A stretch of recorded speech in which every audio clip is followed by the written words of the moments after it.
voice, little guy? Oh, right. No talking about the past. Sorry. So, was the voice on the phone processed at all? We've run a spectrographic analysis on the voice from the recording. It doesn't look like there's any audio manipulation being applied to the voice. Cocky bastard. I see. So that's the revolutionary's real voice, is it? If that's true, then we can tell that he's...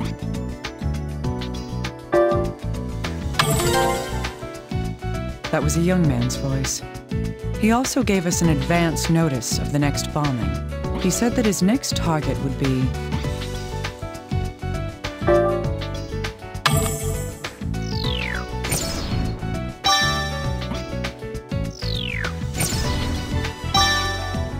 That's right, a Caucasian male. That's a little vague. No kidding. We're doing what we can to narrow down possible targets. Oh, good. We don't want any more deaths from this maniac's hands.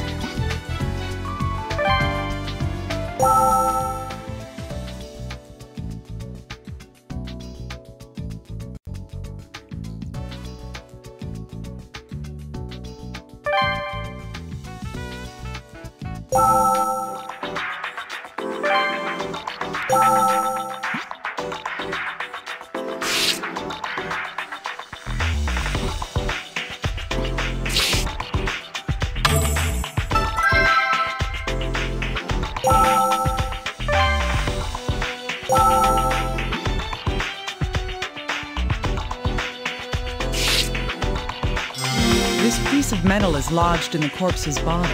This is probably because... Right. The force from an explosion can turn almost anything into a deadly projectile. We'll need to look at this later to find out just what it is, though.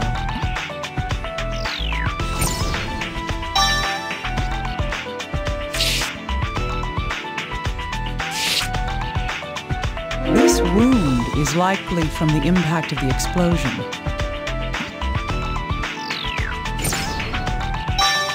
Studying the pattern of these wounds may help us determine how far the victim was from the explosion.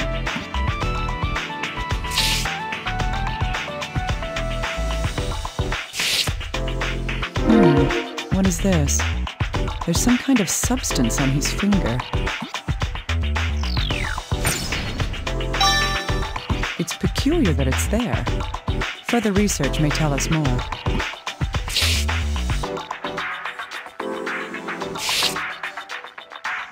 The epidermis on the hand has thickened stratum corneum. This indicates repeated application of pressure, friction, or force to this area, a condition commonly known as a callus. If I recall correctly, his occupation was... Ah yes, he was a tennis player. This means that his dominant hand was...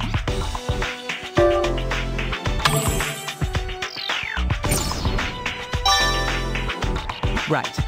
This, along with the musculature on the arm, suggests he was right-handed.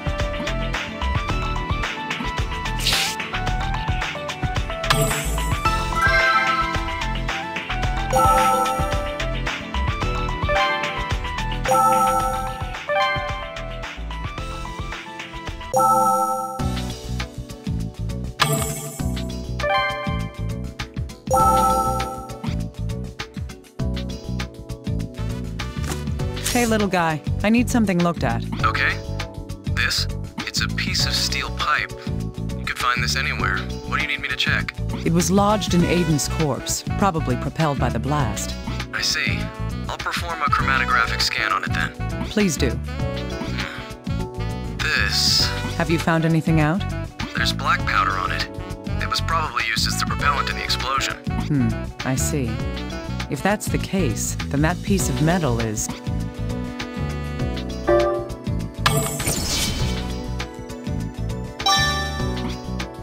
Yes. It's most likely part of the bomb that killed the victim. Black powder and a steel pipe.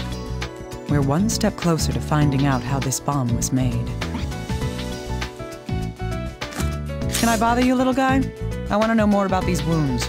Sure. The wounds spread in a radial pattern. Looking at the angles, it seems that they're centered on the abdomen. In an explosion, the shock wave travels in a sphere from the point of origin. Of course, parts of the bomb and the surrounding materials are caught up in the shock wave. The wounds on the body indicate this radial pattern. If the bomb did in fact cause these wounds, the bomb must have been...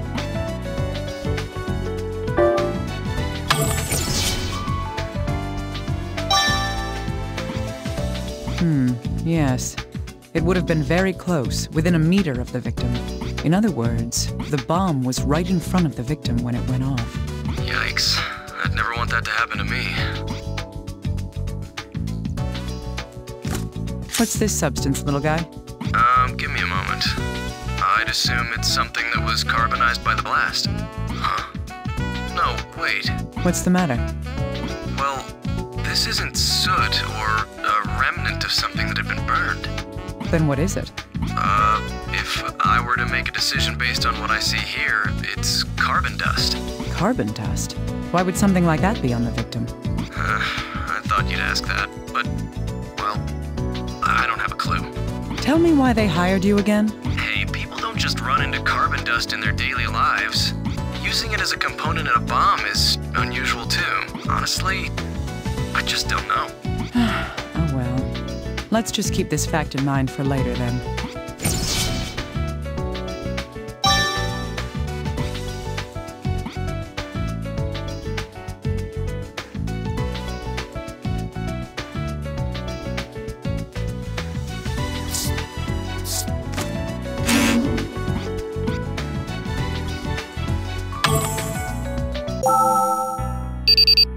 Dr. Kimishima, another corpse has arrived. Another one? What are you talking about? The newest victim. There was another bombing. The raging bomber again? Yes, apparently. The corpse is in the autopsy room. Please investigate it when you have time. All right, I'll look at it right away.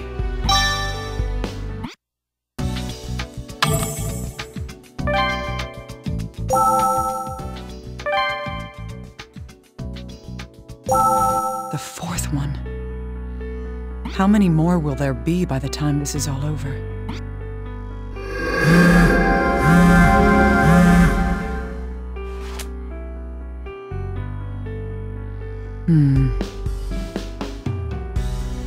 I can't hear anything. So he died before he was able to say anything about his death.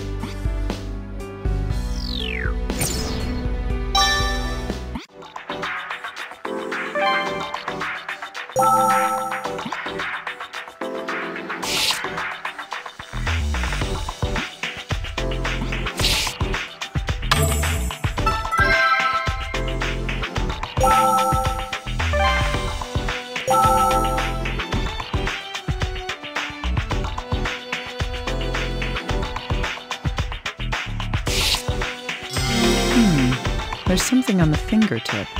I've seen this somewhere before. Now, where was that?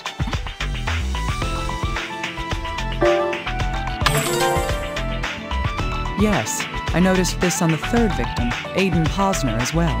There's something a little different about this, though. It's...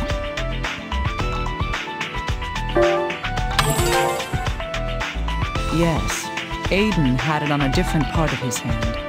The substance on Aiden's hand was...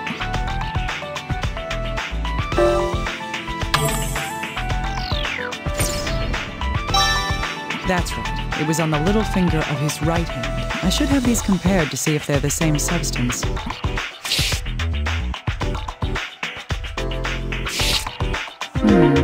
The corpse has obvious lacerations and burns caused by the explosion. These wounds look very similar to the ones found on Aiden's corpse. This requires further investigation.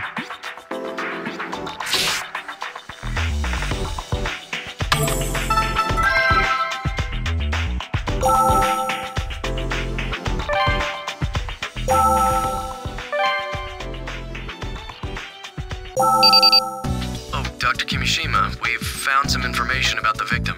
I'm listening. Let's see. The victim is Stephen Eldred. He's 20 years old and is a student at a local college. And a Caucasian male, as in the bomber's warning. Yes, but we still don't know if this is the revolutionaries doing or not. Well, finding out shouldn't make us any happier. It's another life lost. Right. This might sound a little morbid, but we got lucky with this explosion. It didn't cause any fires or structural damage, so the crime scene is more or less intact. This gives us a better opportunity to find out who did it, no matter who it was. Huh, that's true. The more information we can get, the better. Investigating the crime scene and the corpse may help us progress in the investigation. Right. I've sent all the information we have right now to your computer. I'll have HQ get us a recording of the original bomb threat, too. Please do. I'm going to continue investigating.